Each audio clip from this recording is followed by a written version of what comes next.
कि श्री राम लखन सीता मैया आज्ञा पितु की सिरधारी है।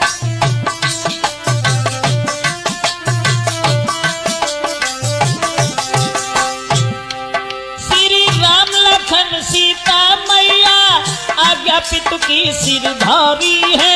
तपसी बन कर तीनों प्राणी वनवास की कीनी प्यारी है।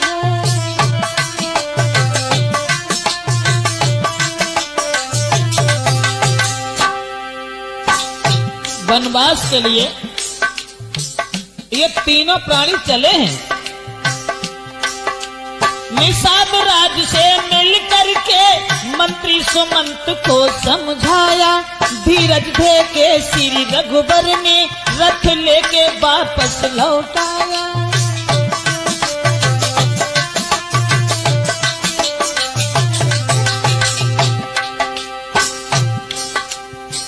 सुमंत मंत्री को वापस किया भगवान श्री राम ने और कहा कि भैया हमें तो वन में जाना है।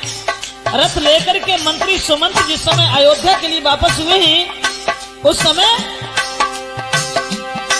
मुड़ मुड़ के देखते हुए यीशु आगे को बढ़ते जाते थे। मंत्री सुमंत रोते रोते आंखों से अश्रु बहाते थे।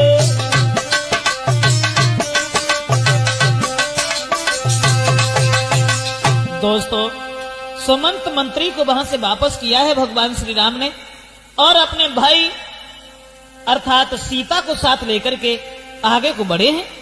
इधर सुमंत मंत्री तो चले आते हैं। भगवान श्री राम जब आगे बढ़े और इधर मंत्री मन में अति हैरान हुई लौटे अपने धाम। उत केवट के पास में पहुंच गए श्री राम।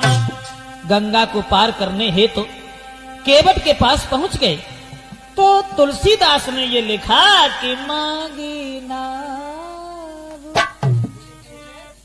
भगवान श्री राम ने कि मांगी नाव न केवट आना और कहिए तुम्हारे मरम मही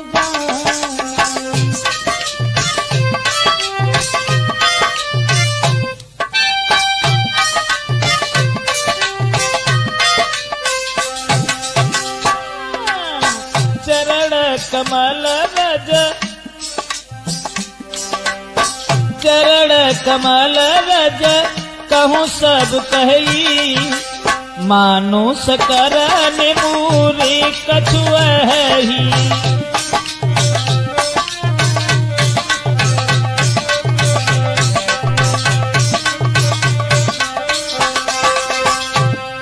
तुलसीदास ने लिखा कि मांगी नाव न, यहां पर दो अर्थ है ऋषि के कि मांगी नाव न केवटुआना, यानी भगवान श्री राम ने नाव नहीं मांगी।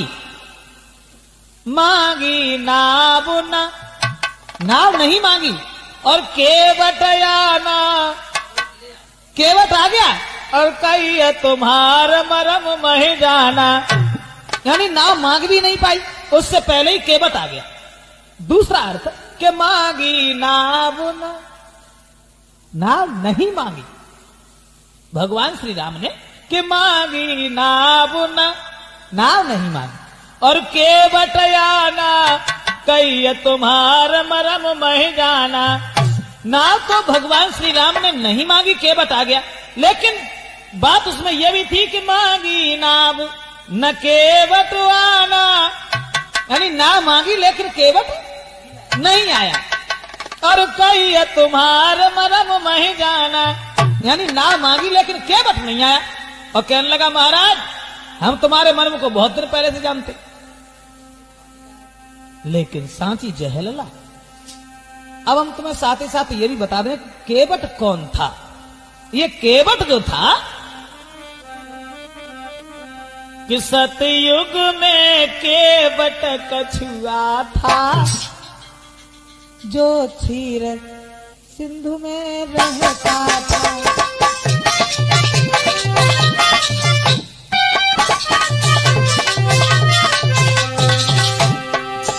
सतयुग में केवट कछुआ था, जो क्षीर सिंधु में रहता था कछुआ का तन उसका ये, पर भक्ति में समय बिताता था।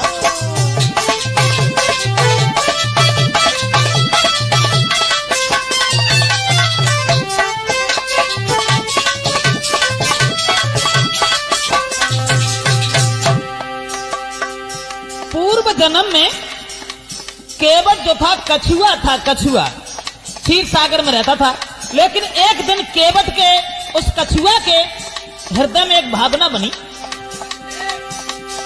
एक बार कछुआ दौड़ा अपने मन में धीरज धर के, चला ये सोच समझ के वो हम चरण छुएंगे श्री हरि के।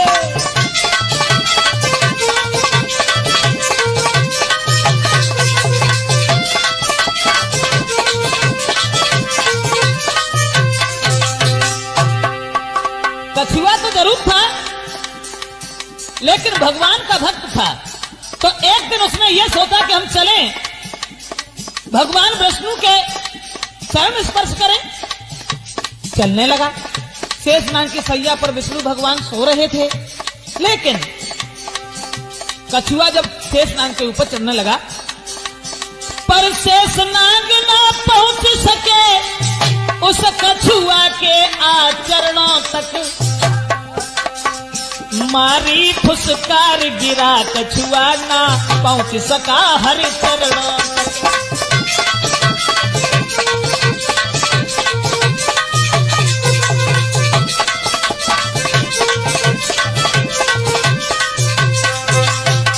दोस्तों, कछुआ जिस समय चढ़ने लगा शेषनाग के ऊपर भगवान के पैर स्पर्श करने के लिए, लेकिन शेषनाग ने तब तक फुसकार मार दी, कछुआ नीचे गिर गया।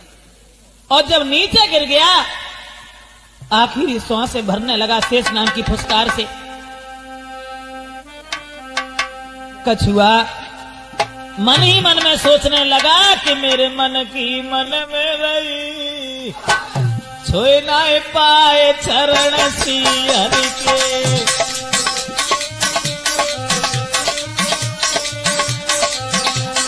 मन की मन में रही, छोए ना पाए चरण श्री हरि के।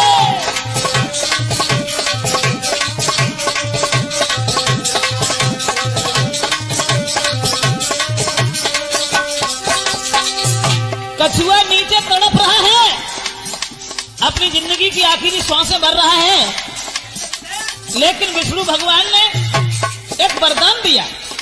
हे कछुआ, तूने पैर छूने का प्रयास किया, लेकिन पैर नहीं छू पाए।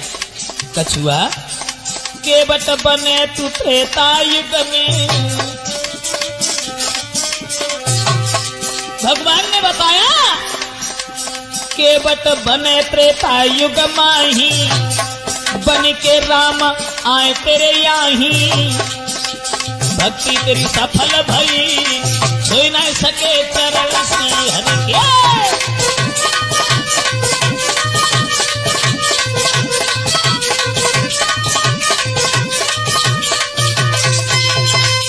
कि केवट ने जब ये कहा कि हम तुम्हारे मर्म को जानते हैं,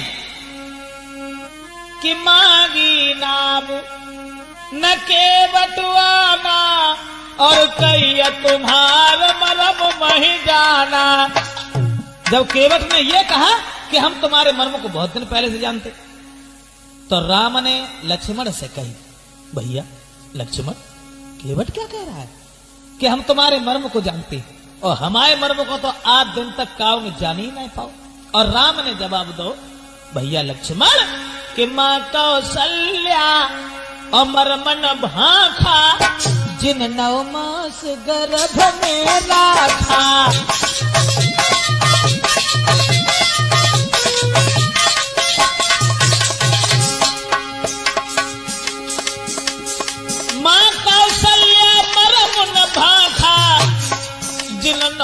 मास गर्भ में गाथा दिन 9 मास।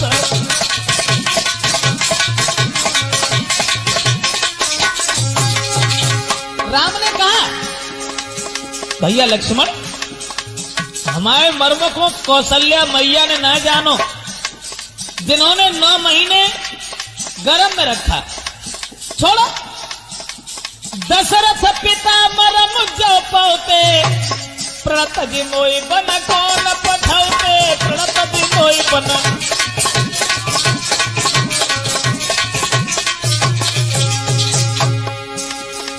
हमारे मर्म को न कौशल्या मैया ने जानो, न दशरथ पिता ने जानो, और केवट मारे भर भर ताना, कहे तुम्हारा मरम मर जाना।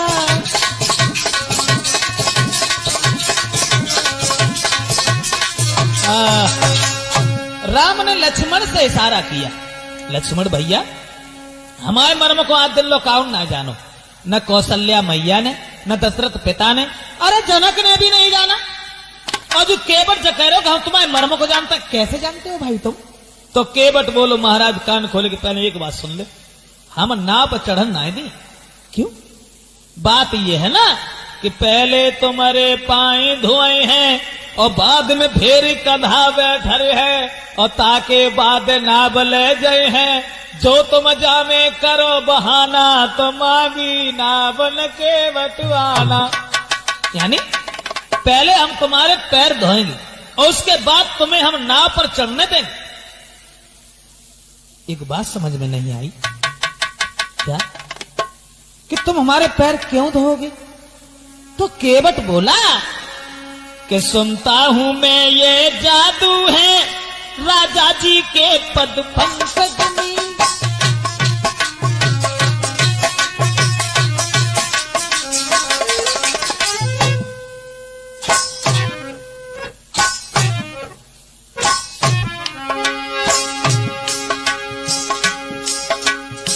केवट ने बताया सुनता हूं मैं ये जादू है राजा जी के पद पंकज में। पत्थर में जान डालने की शक्ति है महान इन चरणों में।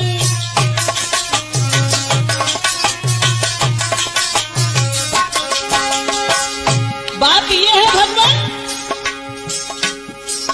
तुम्हारे चरणों की रज, तुम्हारे चरणों की धूल जिस किसी के ऊपर पड़ जाती है वो स्त्री बन जाती है, इसलिए हम पैर धोएंगे। बन गई शिला सुंदर नारी,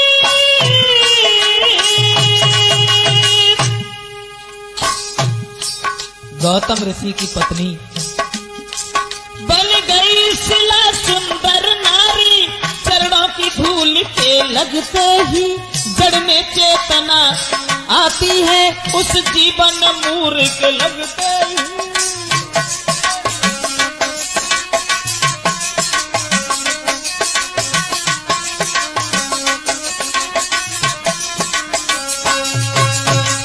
और कोई बात नहीं, केवल बात यह है महाराज गौतम ऋषि की अहिल्या नारी और छुअत शिला वो बन गई नारी। और जाहे काठ की नाव हमारी और जो कऊ नाव से बन गई नारी, तो आफत में जाने हमारी। केवट ने ये कहा कि तुम्हारे चरणों की धूल ऐसी है जिस किसी के ऊपर पड़ जाती है वो स्त्री बन जाती है। इस बात की हमें शंका है, बहुत बड़ी शंका है, इसलिए हम पैर धोएंगे जरूर, बगैर पैर धोए आपको चढ़ने नहीं देंगे। इतनी बात कह के अब केवट जो है तो उसको खोई रो डला। और केवट मन में सोचने लगो, अब राम से तो बात करे वो बंद कर दई। और केवट ने मन में सोची कि परमात्मा काजे बेई राम है, बेई विष्णु के अवतारी हैं, जो बल के द्वार पे गए थे तब तो इनने 3 कदम में तीनों लोगों को ना पिला। सोचन लगो केवट मन ही मन में, अरे क्या ये वही विष्णु अवतार। सोचने लगा केवट, अरे क्या ये वही विष्णु अवतारी जो बल के द्वारे पे आए। और 3 कदम पृथ्वी नापन को हर ले चरण बढ़ाए।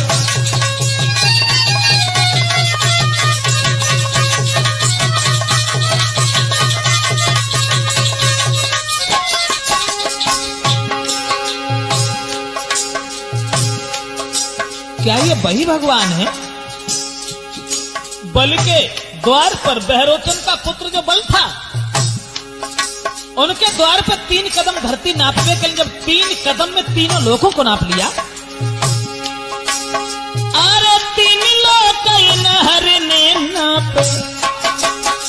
सोचने लगा केवल 3 कदम हर ने नापे, आज नंगे नए गंगा। जब 3 कदम में 3 लोग नाप ले तो गंगा की कितनी चौड़ी होती। अरे 3 लोग हर ने नापे, आज नघे नए गंगा। नाव के पीछे खड़े किनारे प्रथम जाए रहे गंगा।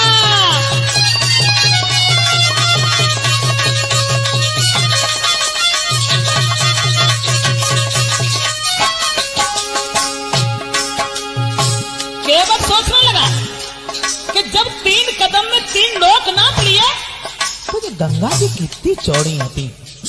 1 कदम जाओ धत्ते, दूसरों बार धत्ते, गंगा जी के पार हो जाते, चले जाते। लेकिन फिर दिमाग में एक बात और आई, होते अकेले पकड़ जाते, अरे होते अकेले पकड़ जाते, पर संग में सीता नारी। केवट सोचने लगा, अरे होते अकेले तो कड़ जाते, पर संग में सीता नारी। कैसे उतरे पार संग में भ्राता से सया बतारी।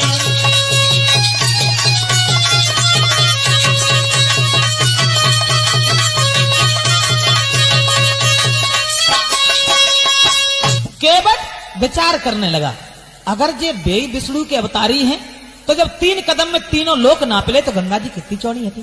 फिर जो सोची, अकेले होते तो उतरी जाते, अब सीता जी संग में है, लक्ष्मण साथ में है।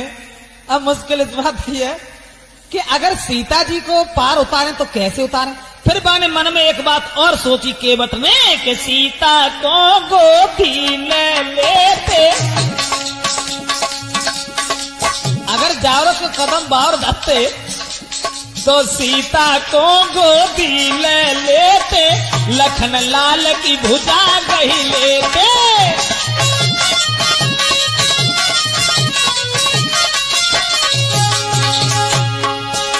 श्री गंगा को पार कर जाते, काहे को हमसे नाम मंगाते, काहे को हमसे।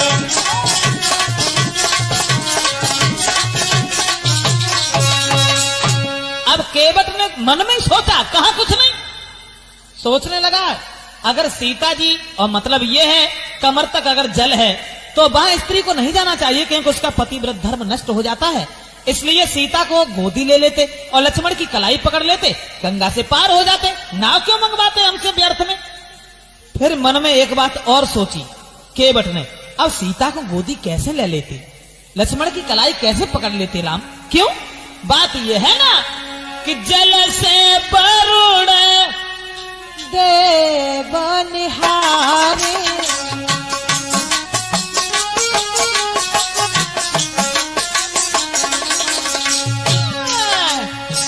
जल से वरुण देव निहारे, ऊपर सूरज तपई करारे।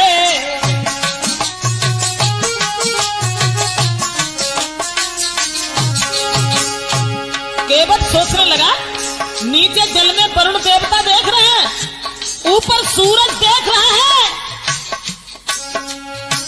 ऊपर सूरज तपई करारे, साखी में बाबा लगता हमारे।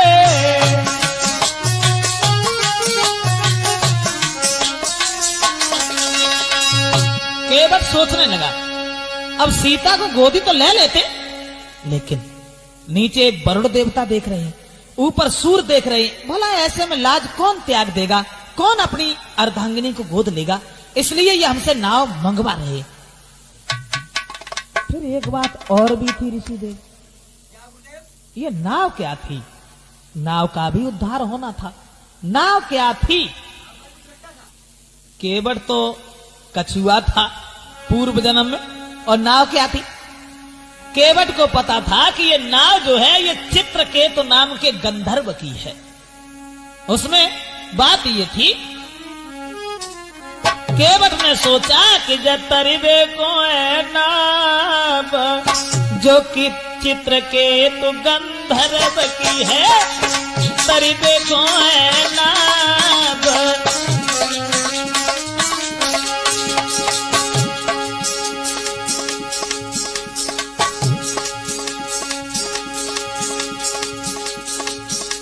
मन में सोचा, ना ही गंगा जी को लांघे, ना सीता को गोद उठावे, जब बैठेंगे श्री राम जो चित्रकेतु गंधर्व की है।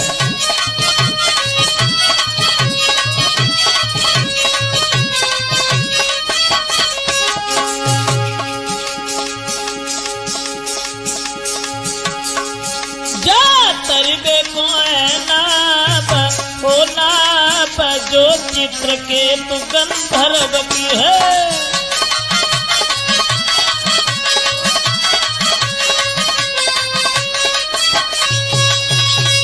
केवट सोचने लगा, अब गंगा जी को पार तो वैसे कर जाते, सीता को गोदी लेकर निकल जाते, लेकिन ये नाव का भी उद्धार होना है। दोस्तों साथ ही साथ ये भी बताते चलें कि ये नाव जो थी चित्रकेतु नाम के गंधर्व की थी।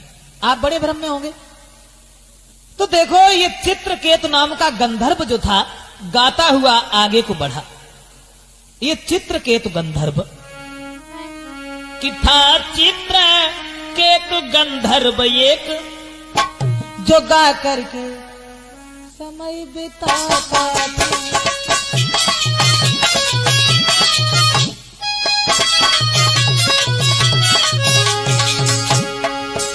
ये कहानी है ये त्रेता की जो सबकी प्रशंसा गाता था।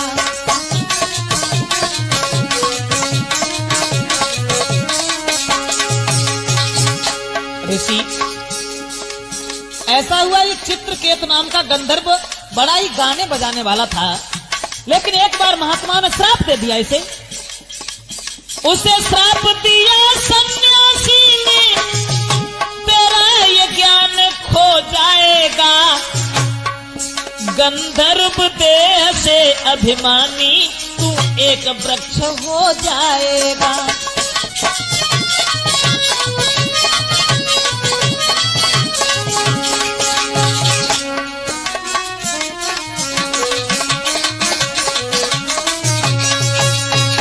किसी कारणवश महात्मा ने श्राप दे दिया और ये कहा कि चित्रकेतु तुझे अपने ऊपर अभिमान है, घमंड है, मैं तुझे श्राप देता हूं कि तू वृक्ष बन जाएगा।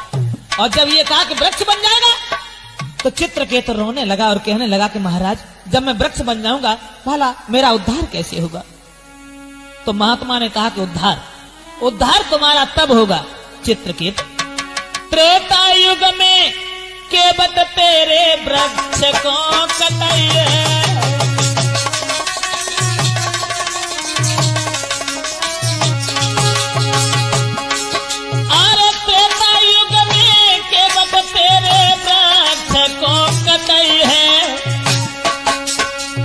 चित्रकेतु के बट बाकी नाबू बन गई है।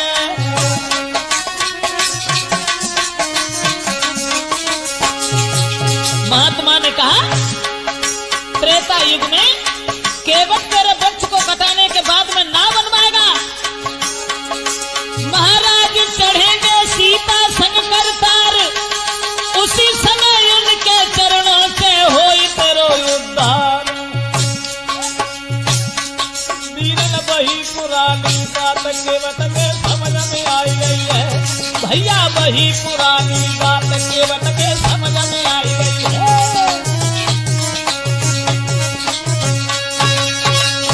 अब तो दोस्तों केवट ने समझ लिया कि इस नाव का भी उद्धार होना है। सन्यासी ने ये कहा था, केवट तेरे वृक्ष को कटवाने के बाद में नाव बनवाएगा, और जब भगवान श्री राम अर्धांगिनी सीता को साथ लेके तेरे ऊपर से निकल के जाएंगे उस नाव में बैठ करके, तब तेरा कल्याण होगा। केवट जब इन बातों में खोएगो तो राम पूछने लगे, केवट कहाँ हो, क्या सोच रहे हो? तो खड़ो है केवट पास में, तब कहे राम समझ आई, कहाँ ध्यान तेरो गो मोई दीजो पारल। भगवान श्री राम ने कहा, केवट अरे कहाँ खोए गए, हमें बहुत दूर जाना है, क्योंकि पिता की आज्ञा का पालन करने के बाद में और हम राज्य को छोड़ करके वनवास की ओर चले हैं, हमें गंगा से उस तरफ कर दो। केवट बोला, हरगिज नहीं करेंगे।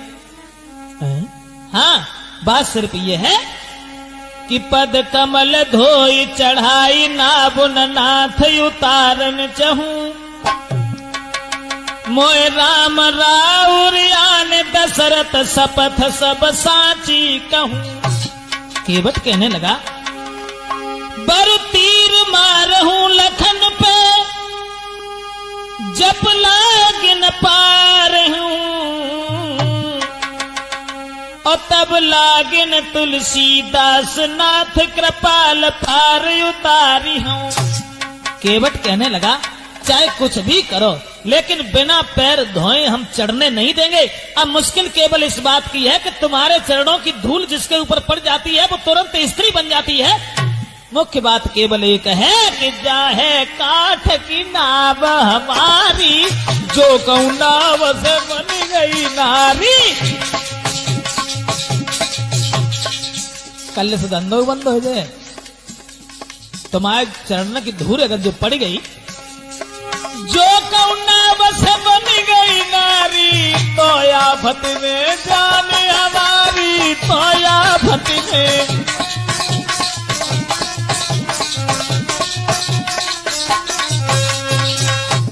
अगर पत्थर से स्त्री बन सकती है तो ये नाव कितनी देर के लिए है? तो जवाब दो भगवान राम ने, केवट भैया पागल हो गए का, अरे नाव से कहीं औरतें ना बन जाती हैं, नाव से औरतें ना बनती, तुम काहे को अधीर हो, हमें पार उतारो। तो जवाब दो महाराज कि छुअत शिला भई नारी सुहाई,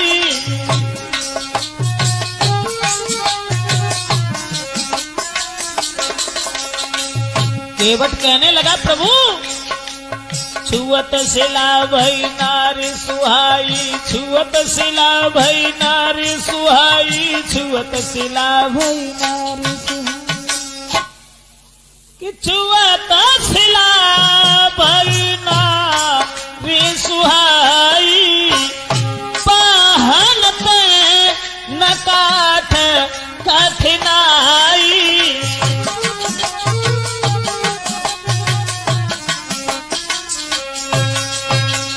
महाराज जब पत्थर से स्त्री बन सकती है तो पत्थर से काठ कठिन ना हो तो कमजोर होता है, और जब पत्थर से औरत बन सकती है तो काठ से औरत बहुत जल्दी बनेगी, इसलिए हम जाने नहीं देंगे।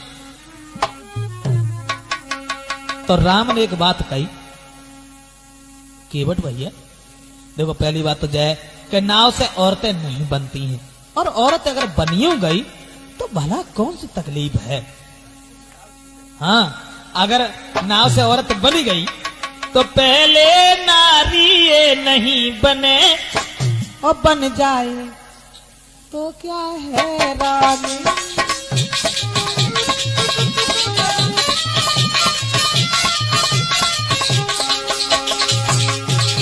राम ने कही, केवट केवट पहले तो नाव से औरत बने ना है, और अगर बनी हो गई तो आपत्ति कौन सी है तुम्हें ना मालूम? केवट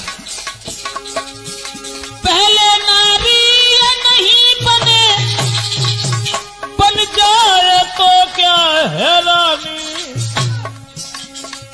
वो लोग सुखी अति होते ही जिनके घर में दुई दुई रानी।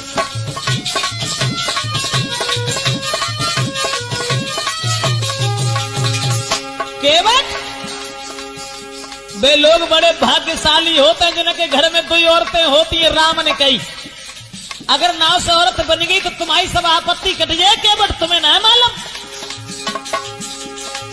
जो नाव से नारी बन भी गई तो तेरी आफत कट जाएगी। कैसी? और एक करे सेवा तेरी, एक भोजन लेके आवेगी।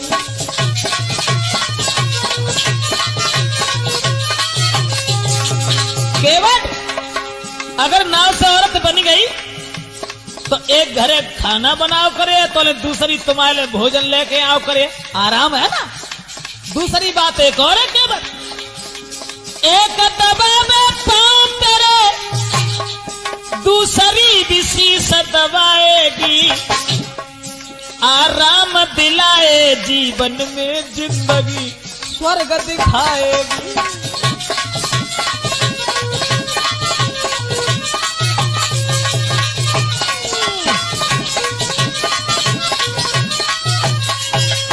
केवट पहले तो देखो नाव से स्त्री बने ना है, और नाव से अगर स्त्री बन गई तो फिर सुख ही सुख है, क्योंकि घर में अगर 2 औरतें हैं, एक कछु करे एक पाए दाबे तो एक सर दाबे, है ना।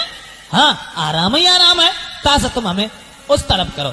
तो केवट बोलो महाराज बुरा न लगे तो कहें कुछ बोलो। केवट ने जो कही महाराज जो बनी नाव से नारी यदि तो आपत्ति सब कट जाएगी। अब देख केवट ने जो कही कि महाराज तुम जो कह रहे कि आपत्ति कट जाए, लेकिन थोड़ा ध्यान दो मेरी तरफ। जो बनी नाव से नारी यदि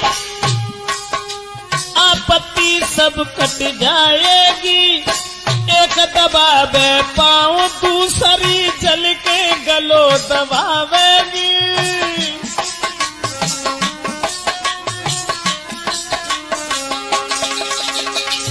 बात जो है ना आप कह रहे हैं कि आराम हो जाएगा, ना चैन से रोटी मिले प्रभु हर पल वो कलह बढ़ाएगी, 10-10 दिन रोटी नहीं मिले जिंदगी स्वर्ग दिखाएगी।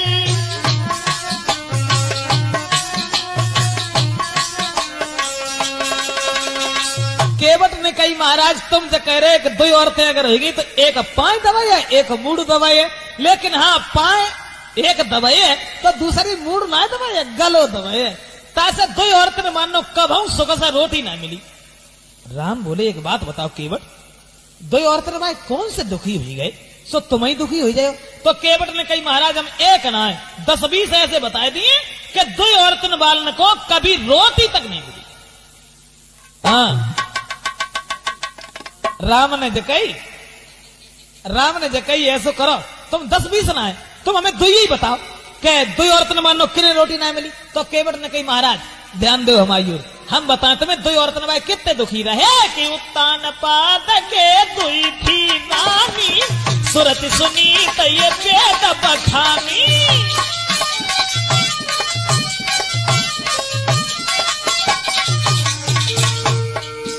ध्यान करो उत्तान पाद की ओर, उत्तान पाद के 2 रानी थी, एक ध्रुव बनवास पठाए, एक ने राजा बहुत फलाए, एक ने राजा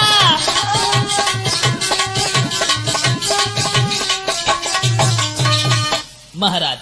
उत्तान पाद के 2 रानियां थी, सुना होगा उनके बारे में, कबहू कल कुशल उन्हें रोटी ना दी। राम बोले हाँ जतो बात तुम्हारी में साची मालूम पत्ते। अच्छा एक बात बताओ जाके अलावा और कोई प्रमाण है तुम्हारे पास? केवट बोलो महाराज बुरो न मानो तो कहें हाँ बोलो। महाराज कि कहे मैं राम और मोय डर लगे भारी, तुम्हारे नाथ 3 महातारी, तुम्हारे नाथ 3 महातारी।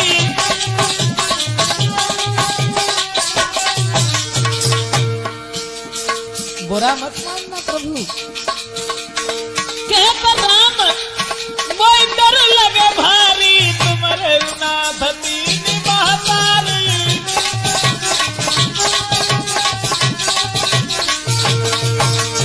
सोचा, खुद सोचा, जो दशरथ नए ब्याहु रचोते तो तुमको नए बनक पठाते।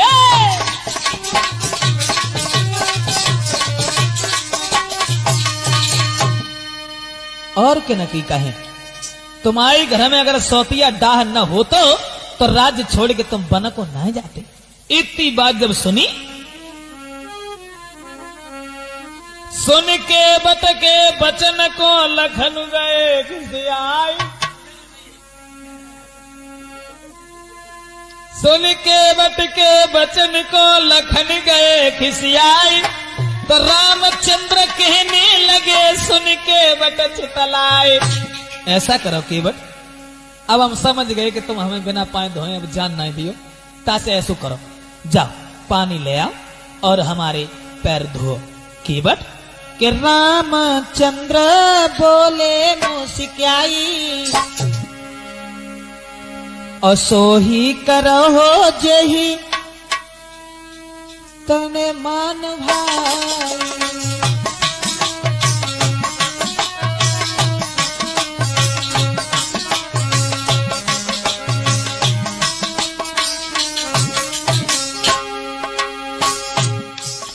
ऋषिदेव, असमंजस की बात है, जब राम के पाए हते ना घर में चलता कैसे हते, और फिर हम लोग पहुंच कैसे गए। बात जाती कि राम के पैर तो थे लेकिन राम के पैर नहीं थे। कारण था ये, राम की जब शादी नहीं हुई थी उससे पहले तो पैरों की सेवा लक्ष्मण किया करते थे, और शादी हुई कि जब आई सीता जी के साथ में तो राम के पैरों की सेवा सीता जी करने पहुंच गई। लक्ष्मण ने कहा कि बस भाभी हमसे यही नहीं होगा, ये राम के चरणों की सेवा तो हम तुम्हें दे नहीं पाएंगे। विवाद बढ़ता चला गया, फैसला अदालत में पहुंच गया। कहा? गुरु वशिष्ठ के पास। और जब वशिष्ठ के पास पहुंच गया तो वशिष्ठ ने फैसला किया कि देखो, एक पैर की सेवा सीता करेंगी और दूसरे पैर की सेवा लक्ष्मण करेंगे। तो एक पैर लक्ष्मण का था, एक सीता का था, राम के पैर नहीं थे। दोस्तों, आप वहीं आ जाइए। जब मजबूर हो गए तो लक्ष्मण और सीता की ओर देखा और कहा कि अगर लक्ष्मण और सीता कह दें तो पैर धो लो, लेकिन उन्होंने नहीं कहा। तब भगवान श्री राम ने रामचंद्र बोले मुस्काई, सोई करहु जेही ना बन जाई।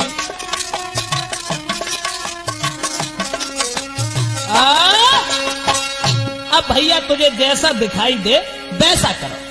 तो केवट चलो और कठौता में पानी भल्लाओ लला। कठौता में, कठौती में क्यों ना लाओ?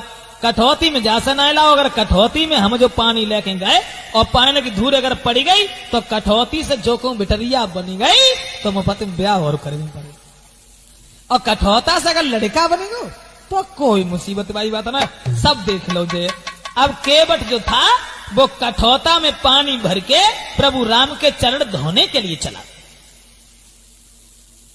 दोस्तों, तुलसीदास ने तो ये बताया कि जासु नाम सुमिरत एक बारा, उतरे नर भव सिंधु अपारा, उतरे नर भव सिंधु अपारा।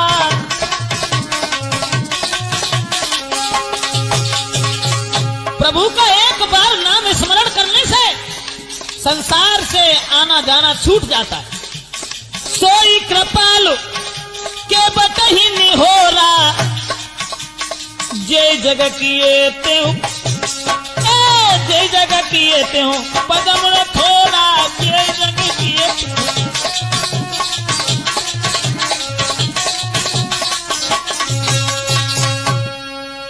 आज केवट के निहोरे कर रहे, तो केवट कठौता में पानी लाया और पानी लाए के बाद में भैया लिखा तो ये देखा कि हाजिर थे एक कठौता में गंगा और गंगा जल दोनों,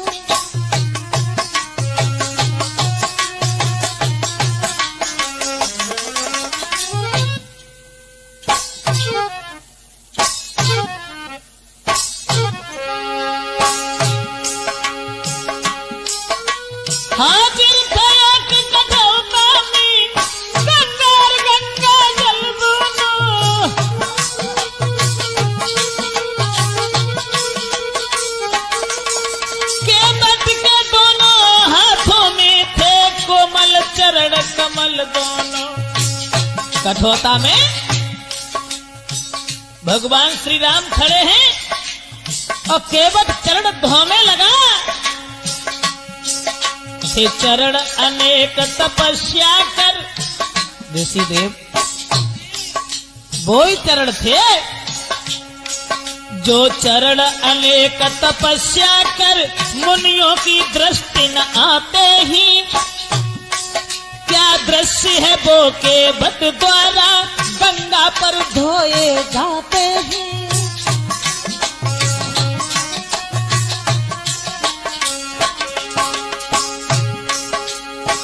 हजारों साल ऋषि महात्मा भगवान का स्मरण करते हैं, लेकिन वो चरण दृष्टि में नहीं आते। सौभाग्य है उस केवट का जो भगवान श्री राम का चरण धो रहा है। ऐसा ही नहीं,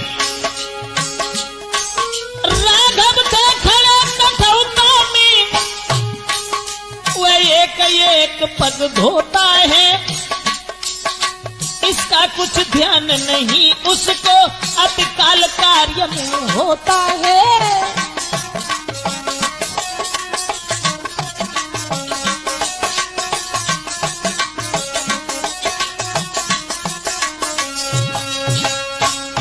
केवट भगवान श्री राम के चरण धोने लगा कठौता में पानी करने के बाद। अब उसे यही ध्यान नहीं रहा कि हमें कितनी देर हो गई, कितनी देर हो गई। तो प्रभु बोले समझो जरा समय हो रहा नष्ट। केवट एक पांव हम खड़े ही इसका भी है कष्ट, इसलिए बहुत जल्दी करो, हमें वन में पहुंचना है। पिता की आज्ञा को सरोधारण करने के बाद में हम राज्य छोड़ करके जंगल की ओर बढ़े हैं, इसलिए भैया केवट इस प्रकार जब कर चुका और नाविक निज उद्धार,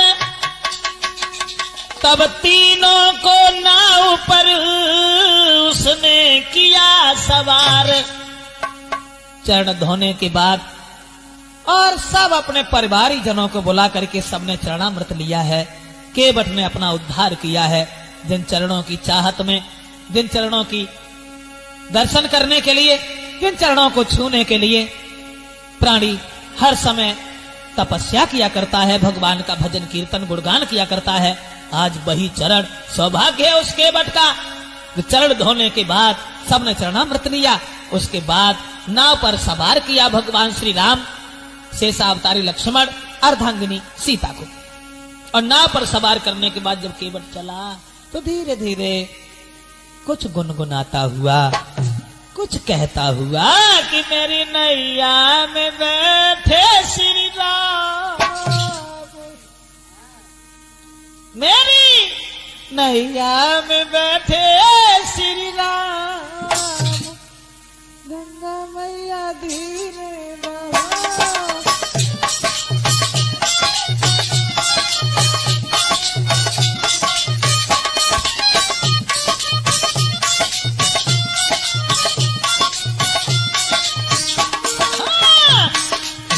धीरे बहो मेरी मात गंगा मैया, धीरे बहो मेरी नैया में बैठे श्री राम।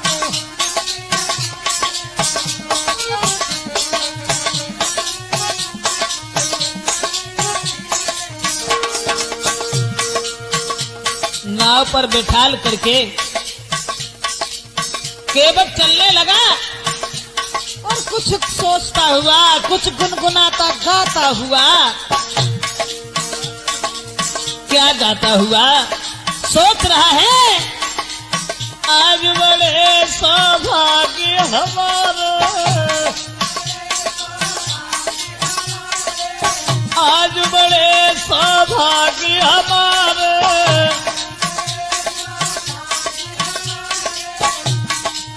तुम्हारी खातिर राम पधारे।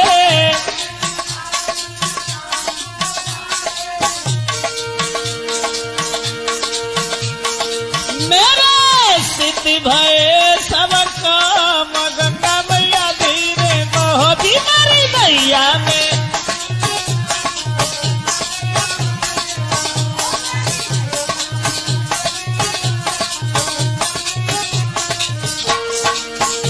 जा रहा है, वो आनंद दिखाई दे रहा है। मानो क्या जब भगवान ही उसकी नाव पर सवार हैं, सोच रहा है कि गंगा के प्रभु राम के दर्शन हमें हो गए। सुन मेरी गंगा महारानी, हाँ सुन मेरी गंगा महारानी, बड़ो पवित्र तुम्हारो पानी।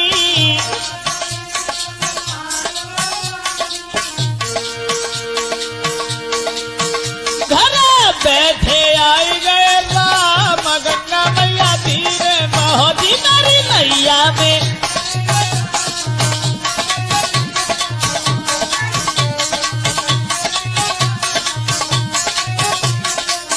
हाँ, धीरे बहोदी मेरी माँ, गंगा मैया धीरे बहोदी मेरी मैया में। मैं श्री राम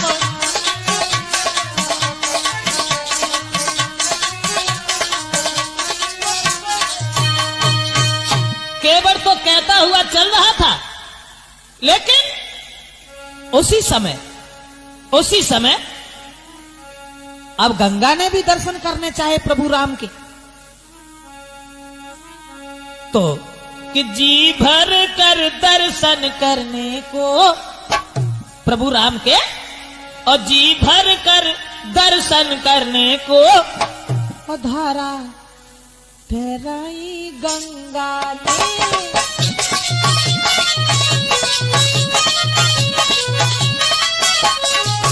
भगवान चढ़े तो माथे पर वह नाव उठाई गंगा ने।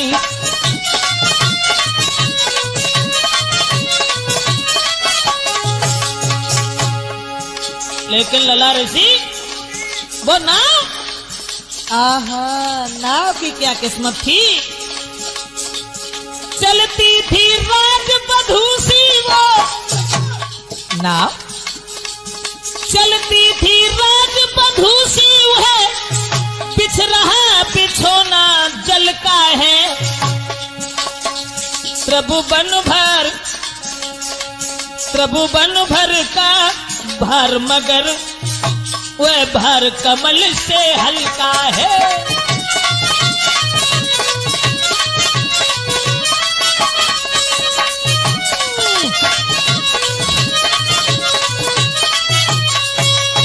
आनंद ही आनंद था गंगा पर। केवट श्री राम को पार उतारने के लिए जब चला है, गंगा भी श्री राम के दर्शन करने के लिए ठहर जाती हैं। दोस्तों अब गंगा अकेली नहीं, कवि ने तो ये लिखा कि सूर्य दर्शन करने के लिए भगवान श्री राम के, और जिस समय ऊपर को चढ़ जाता है, लेकिन सूर्य से पहले बादल भी प्रभु राम के दर्शन करने के लिए उमड़ने लगे। तब सूर्य ने बादलों से कहा कि सूर्य ने कहा बादलों से, ये छवि हमको भी न रखने दो।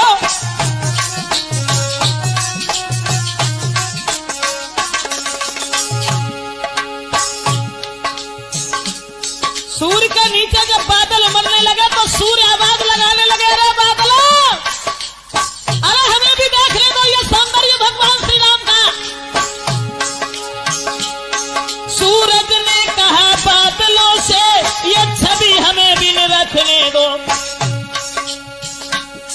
क्यों तुम आ गए बीच में ही, हट जाओ दर्शन करने दो।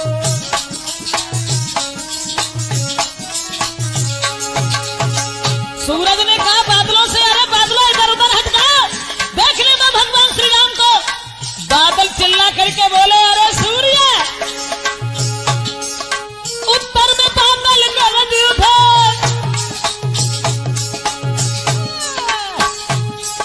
उत्तर में बादल गरज उठे, मत भको कौन तो टोकी रहे।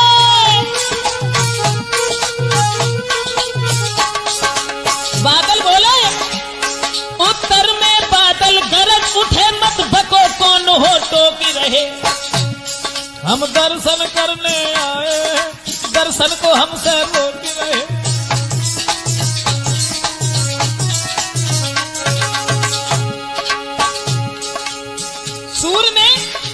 और बादलों में कलह शुरू हो गई। सूर्य कहने लगा बादल हट जाओ, देख ले श्री राम को। बादल कहने लगे हम बहुत दूर से आए हैं राम के दर्शन करने के लिए। दोनों में रार बढ़ गई ऋषिदेव, और जब रार बढ़ गई रार तब हवा चली। कहा बढ़ गई रार तब हवा चली, दोनों का बीच बिचाव किया। थोड़ा थोड़ा मौका देकर दोनों का पूरा चाव किया। थोड़ा थोड़ा मौका देकर दोनों का पूरा चाव किया। अब तो दोस्तों केवट जो था बड़ा ही खुश है।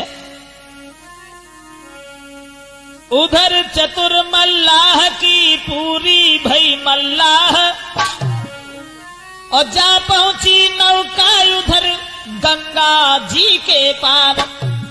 नाव जब गंगा जी के पार पहुंची है तो केवट ने दोनों हाथ जोड़ करके विदा मांगी और कहा कि महाराज अब हमें आज्ञा दीजिए, हम चल रहे हैं।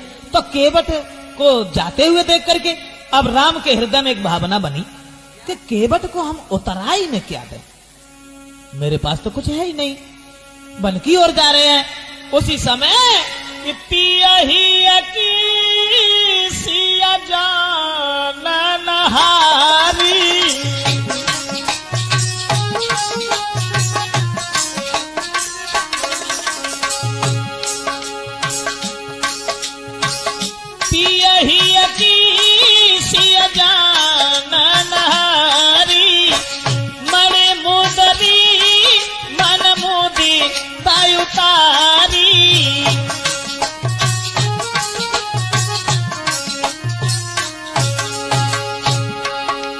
कहीं कृपाल तुम ले उतराई, कहीं कृपाल तुम ले उतराई, कहीं कृपाल तुम ले उतराई, कहीं कृपाल तुम ले उतराई।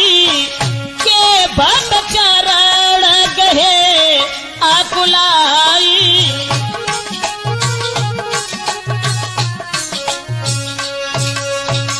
पियही की सिया जान नहारी, यानी पति के हृदय की बात को समझने वाली सीता, उन्होंने समझ लिया कि राम के हृदय में भावना यह है कि केवट को उतराई में क्या दे, तो मने मुदरी मन मुदिता उतारी, हाथ से अंगूठी उतार करके राम को दे दी।